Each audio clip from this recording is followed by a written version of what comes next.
నమస్తే నేను Chandana welcome to great Andhra ఇప్పటివరకున్న టాప్ స్టోరీస్ చూద్దాం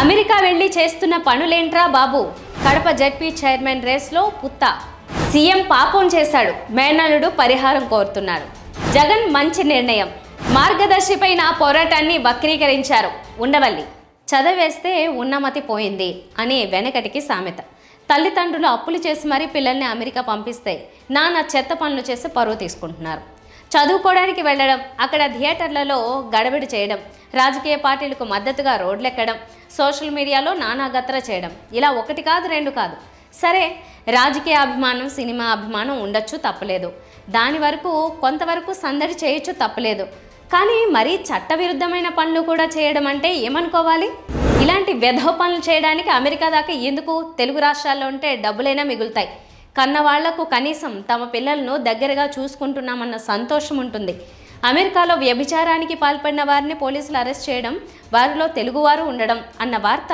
తెల్లవారి అందరికీ తెలిసే ఉంటుంది అందులో మైనర్లతో వ్యభిచారం అన్న పాయింట్ కూడా ఉంది ఏమిటిదంతా ఎంతో బాగా చదువుకుంటే తప్ప విదేశాలకు వెళ్ళలేరు మరి అలా చదువుకున్న వాళ్ళు ఇలా వెధవాయిల్లా మారడం ఏంటి మన సినిమాలు కూడా బ్యాంకాక్ అంటే మసాజులు అన్నట్లు కలర్ ఇచ్చేశాయి బ్యాంకాక్ వెళ్ళడం అంటే మసాజులు అమ్మాయిలు గోవా అంటే బీచ్లు క్యాసినోలు డ్రగ్స్ అమ్మాయిలు శ్రీలంక అంటే క్యాసినోలు అనే కలర్ ఇచ్చేశాయి వీటి ప్రభావంతో విదేశాలకు లేదా అలాంటి చోట్లకు వెళ్ళే వాళ్ళు ముందుగా వాటినే టచ్ చేయాలనుకుంటున్నారు సాగిన వాళ్లకు సాగుతుంది లేని వాళ్లకు జైల్లో పడతారు విదేశాలు అంటే అంత లిబరల్ అనే భ్రమలు తగ్గించుకోవాలి చదువును లక్ష్యంగా చేసుకోవాలి ఎదగడానికి లక్ష్యంగా పెట్టుకోవాలి తల్లిదండ్రుల ఆశలను ఆకాంక్షలను సదా గుర్తుపెట్టుకోవాలి చెత్త స్నేహితులను దూరంగా ఉంచాలి అప్పుడే జీవితం బాగుంటుంది లేదా జైళ్ల పాలవుతుంది తల్లిదండ్రులు తలదించుకుని బతకాల్సి వస్తుంది కడప జెడ్పీ చైర్మన్ రేస్లో కమలాపురం టీడీపీ నాయకుడు పుత్తా నరసింహారెడ్డి ఉన్నారు ఇదే విషయాన్ని ఉమ్మడి కడప జిల్లా పరిషత్ సభ్యుల సమావేశంలో వైఎస్ఆర్సీపీ అధినేత మాజీ ముఖ్యమంత్రి వైఎస్ జగన్మోహన్ రెడ్డి అన్నట్టు తెలిసింది ఎట్టి పరిస్థితుల్లోనూ సొంత జిల్లాలో జెడ్పీ చైర్మన్ పదవిని చేజార్చుకోవద్దని వైఎస్ జగన్ పట్టుదలతో ఉన్నారు ఇటీవల ఉమ్మడి విశాఖ జిల్లా స్థానిక సంస్థల ఎమ్మెల్సీ పదవిని ఏకగ్రీవంగా గెలుచుకున్న వైసీపీ అదే హవాను కొనసాగించాలని పట్టుదలతో ఉంది ముఖ్యంగా జగన్ సొంత జిల్లా కడపలో వైసీపీని రాజకీయంగా దెబ్బతీయాలని టీడీపీ ఆలోచిస్తోంది ఇందులో భాగంగా వైసీపీ చేతిలో ఉన్న కడప జెడ్పీని సొంతం చేసుకోవాలని టీడీపీ ఎత్తుగడ వేస్తోంది ఈ విషయాన్ని పసిగట్టిన వైసీపీ అధిష్టానం అప్రమత్తమైంది దీంతో వైసీపీ జెడ్పీటీసీ సభ్యుల్ని ఈ నెల 21న తాడేపల్లికి తీసుకెళ్లి జగన్తో సమావేశపరిచారు ఈ సందర్భంగా జగన్ మాట్లాడుతూ టీడీపీ నుంచి పుత్తా నరసింహారెడ్డి జెడ్పీ చైర్మన్ స్థానాన్ని ఆశిస్తున్నారని తెలిసిందన్నారు టీడీపీ ప్రలోభాలకు గురి కావద్దని ఆయన సూచించారు రాజకీయంలో వెలుగు చీకటి శాశ్వతం కాదని జగన్ చెప్పుకొచ్చారు 2014లో వైసీపీ ఓడిపోయినప్పుడు కూడా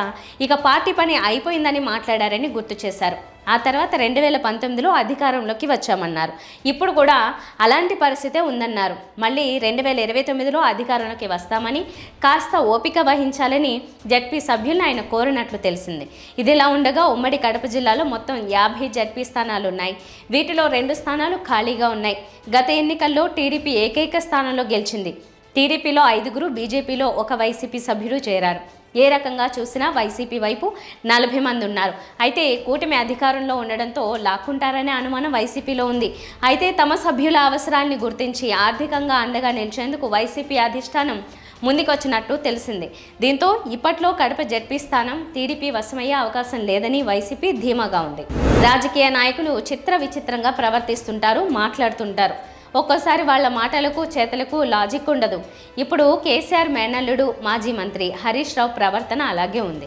ఆయన వరుసగా ఆలయాల పర్యటన మొదలుపెట్టాడు ఆయన ప్రస్తుతం అధికారం లేకుండా ఖాళీగా ఉన్నాడు కాబట్టి పుణ్యం సంపాదించుకోవడానికో లేదా కాలక్షేపం కోసమో పుణ్యక్షేత్రాల సందర్శన చేయడం లేదు దాని వెనుక మంచి ఉద్దేశం ఉందట ఏమిటది అంటారా ముఖ్యమంత్రి రేవంత్ రెడ్డి చేసిన పాపానికి పరిహారంగా అంటే దేవుళ్లను క్షమాపణ కోరడానికి అనుకోండి హరీష్ రావు ఆలయాలను దర్శించాలని నిర్ణయించుకున్నాడు అందుకోసం తెలంగాణ ప్రజల ఆరాధ్య దైవం యాదగిరిగుట్ట లక్ష్మీ నరసింహస్వామిని ముందుగా దర్శించుకుంటాడు అక్కడ ప్రత్యేక పూజలు చేస్తాడు ఆ తర్వాత రేవంత్ రెడ్డి ఎక్కడెక్కడ పాపం చేశాడో ఆయా ప్రాంతాల్లోని దేవుడి గుడులకు హరీష్ రావు వెళతాడు ఇంతకు రేవంత్ రెడ్డి ఏం పాపం చేశాడు రాష్ట్రంలోని రైతులందరికీ ఆగస్టు 15లోగా రుణమాఫీ చేస్తానని చాలామంది దేవుళ్ల సాక్షిగా చెప్పాడు.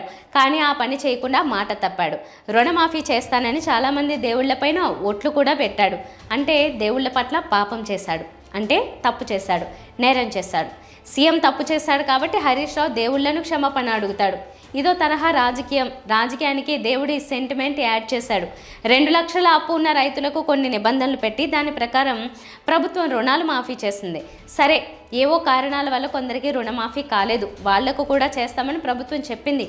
కానీ దీన్ని రాజకీయంగా గులాబీ పార్టీ వాడుకుంటోంది. ఎలాంటి కండిషన్లు లేకుండా రైతులందరికీ రుణమాఫీ చేయాలని డిమాండ్ చేస్తోంది. దీన్ని రేవంత్ మాట తప్పినట్లు ప్రచారం చేస్తోంది. గులాబీ పార్టీ అధికారంలో ఉన్నప్పుడు ఈ మాత్రం కూడా చేయలేదన్న సంగతి హరీష్ రావుకు, కేటీఆర్కు గుర్తు రాలేనట్లుగా ఉంది.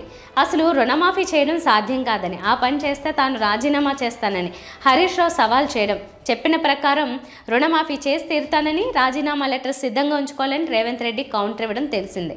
ఇద్దరి మధ్య రకరకాల ట్విస్టులతో ఈ కథ కొంతకాలం నడిచింది. సరే, మొత్తానికి రేవంత్ రెడ్డి మాఫీ చేశానని అనిపించి దాన్ని ప్రచారం చేసుకుంటున్నాడు. కానీ ప్రభుత్వాన్ని, ప్రధానంగా రేవంత్ రెడ్డిని బద్నాం చేయాలని గులాబీ పార్టీ విశ్వ ప్రయత్నాలు చేస్తోంది. అందులో భాగమే హరీష్ రావు ఆలయాల సందర్శన అండ్ పరిహారం కోరడం. శాసనమండలిలో వైసీపీ పక్ష నాయకుడిగా బొత్స సత్యనారాయణ నియామకంపై ఆ పార్టీలో ఆనందం వ్యక్తమవుతోంది. వైసీపీ అధినేత వైఎస్ జగన్మోహన్ రెడ్డి మంచి నిర్ణయం తీసుకున్నారనే అభిప్రాయం వ్యక్తమవుతోంది. గత నెలలో మండలిలో వైసీపీ పక్ష నాయకుడిగా లేళ్ల అప్పిరెడ్డిని నియమించడంపై విమర్శలు వినిపించాయి. ఈ నియామకానికి నిరసనగా మాజీ ఎమ్మెల్యే కిలారి రోసియా రాజీనామా చేసిన సంగతి తెలిసిందే.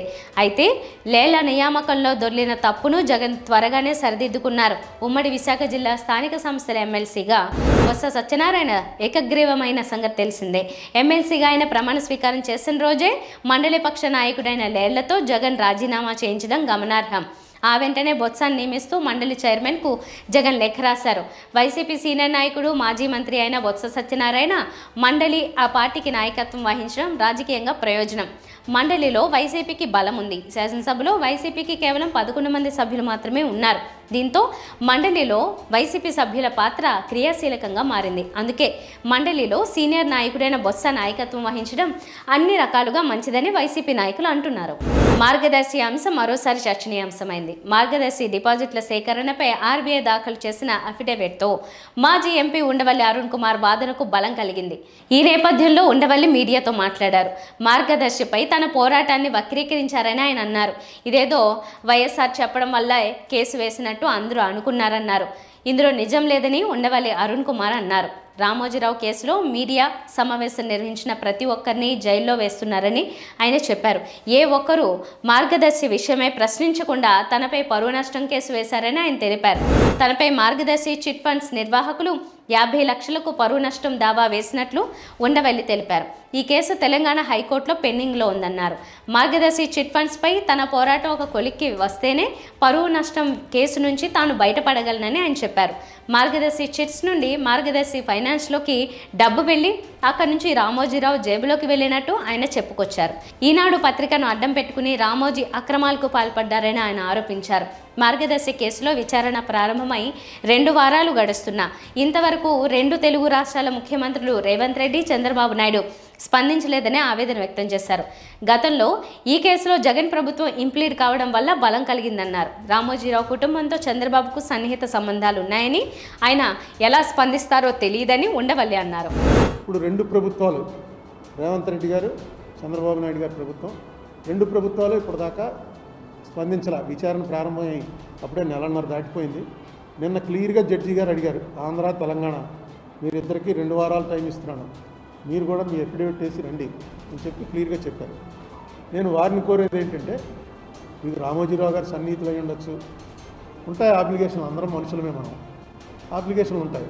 కానీ యాజ్ చీఫ్ మినిస్టర్ లెవెల్లో ఉండి రిజర్వ్ బ్యాంక్ వాళ్ళు ఇది రూల్ పొజిషన్ అని చెప్పిన తర్వాత నేను మిమ్మల్ని కోరేది ఏంటంటే, మీరు ఏది రూల్ ఉందో అదే రూలు అక్కడ చెప్పండి. లేదు మీకు ఏదైనా అవకాశం ఉండి ఈ రూలు ఉన్నప్పటికీ కూడా రామోజీరావు గారు చేయొచ్చు, రామోజీరావు గారికి మాత్రం తప్పు పట్టలేం మేము అని మీకు అనిపిస్తే అదేనా ఎఫిడవిట్ రూపంలో వేయండి.